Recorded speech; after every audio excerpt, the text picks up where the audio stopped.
If a loved one's passed away or left behind their house or other assets, you're probably wondering, do I actually need to deal with probate? So here's the thing. Not every estate requires it, but sometimes you do. And today I'm going to help you figure out if probate is something you need to deal with at all. My name's Ryan Smith. I'm a licensed real estate agent here in New Hanover County, North Carolina, and I work with families going through this process all the time. So let's talk about the 5 most common situations where probate is required, and I promise I'll keep it simple and quick. A quick reminder, as I always do before we jump in, I'm not an attorney, so this isn't legal advice. I do know some great estate attorneys and probate attorneys here in southeastern North Carolina.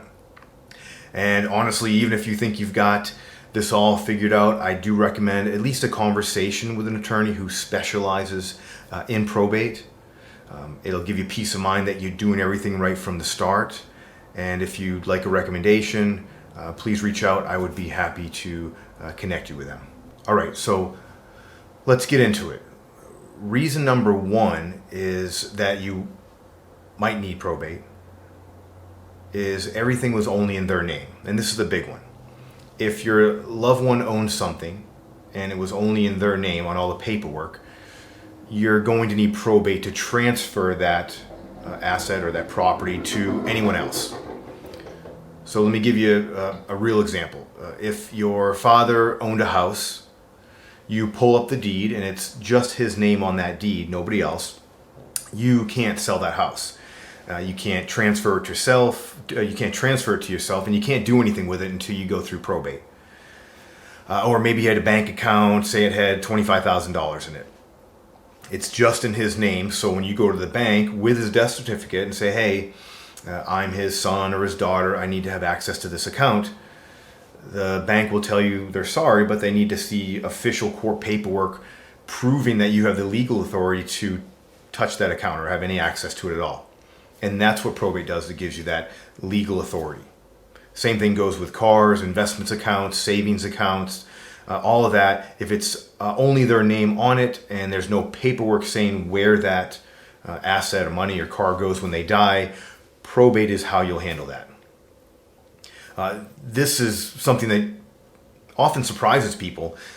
Even if there's a will and that will says, I leave my house to my son, that doesn't automatically make that happen. The will tells everyone what should happen, but you still need the court to officially give you the power to make it happen, and that's what probate does. Reason number 2 you might need probate is the person who was supposed to get something has already passed away. This one often catches families off guard. Someone sets up their accounts to automatically go to a specific person when they die, which is a great idea to do, but then that person has passed already and no one ever updated the paperwork. So a real world example would be if your aunt had $50,000 a life insurance policy. 20 years ago, she put her husband down as the person who gets that money when she passes. But he died 5 years ago, and she never called the insurance company to change any of the paperwork. She may have meant to, just never got around to it.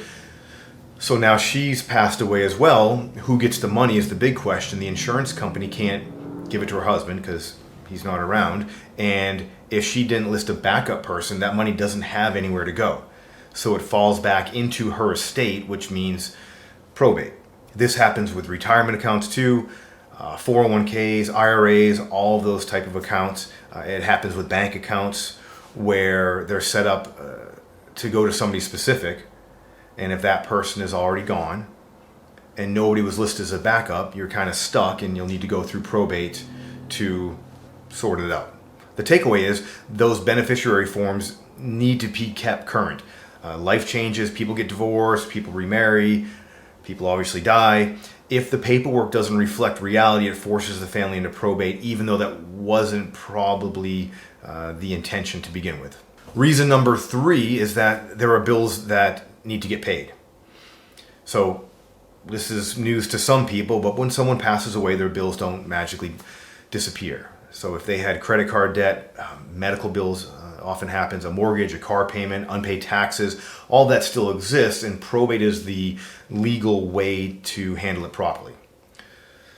Often clients will ask me, well, can't I just pay those bills from their bank account? And be done with it? And sometimes the answer is yes, but sometimes it's not that simple. What if there's not enough money to pay all those creditors? Or who gets paid first? Or what order is it done in? What if the creditors start calling you and you're not sure if you're even required to pay them? So probate sorts all that out. The court oversees the process. There's already rules in place about who gets paid and in what order they get paid. And creditors only have a certain amount of time to make a claim. If they miss that deadline, they don't get paid. And here's why that actually protects you is when you handle the debts properly, those creditors can't come after you personally later to get that money. So the estate pays what's legally owed, and then you're off the hook personally. So without probate, things can get messy fairly quickly. You might pay the wrong people or pay them in the wrong order, and that can actually create legal problems down the road. So if there are significant debts, especially medical bills, credit cards, probate gives you the structure to handle all that correctly.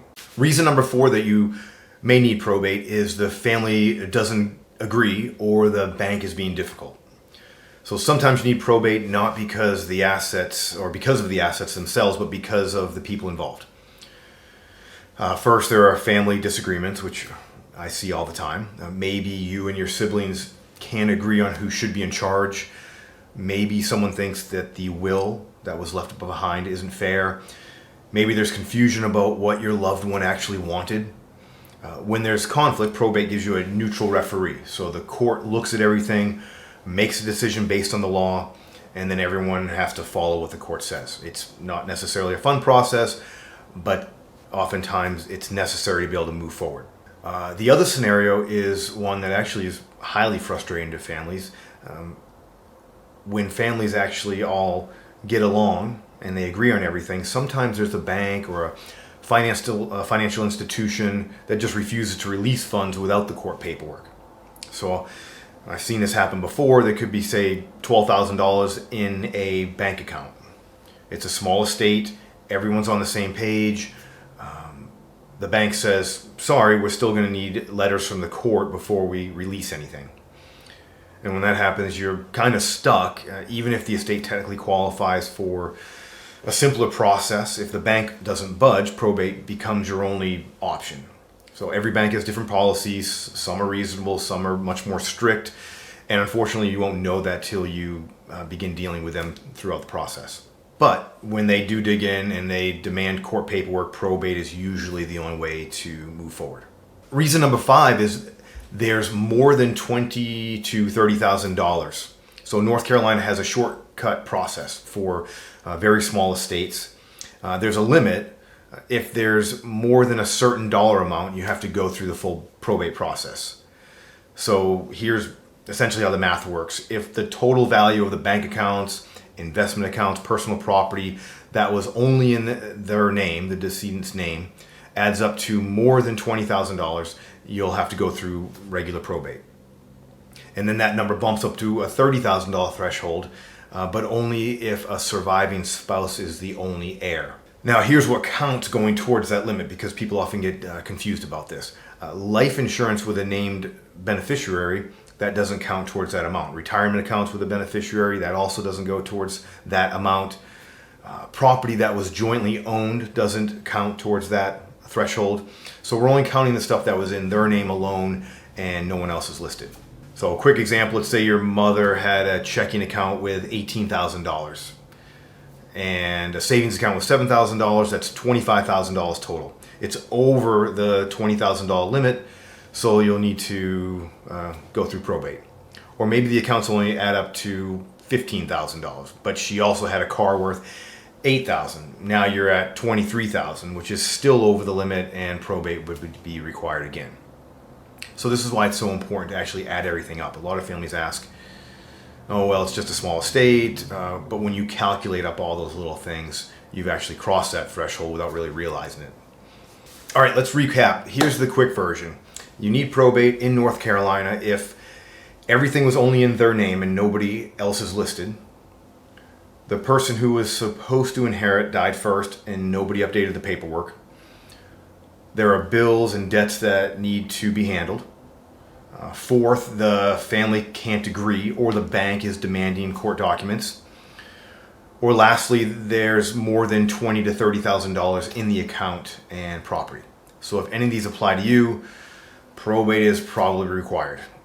So the good news is I've got other videos that explain when you don't need probate, because sometimes you can avoid the whole thing. So make sure you're subscribed so you can catch those videos.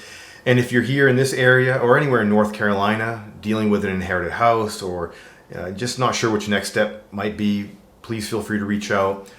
I'm here to help. And like I said, I definitely recommend speaking with an attorney.